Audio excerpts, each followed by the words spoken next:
বহরমপুরের মেহেদিপুর ভীমপুর এলাকায় রাত্রিতে সাদ্দাম শেখের বাড়িতে তিলের বস্তা চুরি করতে এসে ধরা পড়ল দুই ব্যক্তি। ঘটনাকে ঘিরে ব্যাপক চাঞ্চল্য ছড়িয়ে পড়ে এলাকায়। পুলিশ এসে আটক করে নিয়ে যায় ওই দুই ব্যক্তিকে।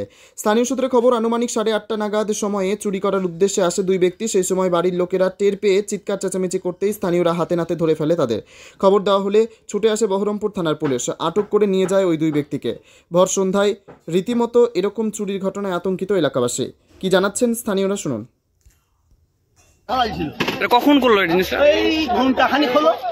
দিয়ে কি দুজনকে কি মারধর করা হয়েছিল? না, মারধর করেনি। কার বাড়িতে হয়েছিল এটা? ওটা সাদ্দামের বাড়িতে। ওই গ্রামটার নাম কি? ভীমপুর। আচ্ছা, দিয়ে ঘটনাস্থলে পুলিশ এসেছিল? এই পুলিশকে ফোন করা হলো, তারপর পুলিশ এলো। দুজনকে নিয়ে গেল? হ্যাঁ, দুজনকে নিয়ে। ওর কিছু কি চুরি করতে পেরেছিল?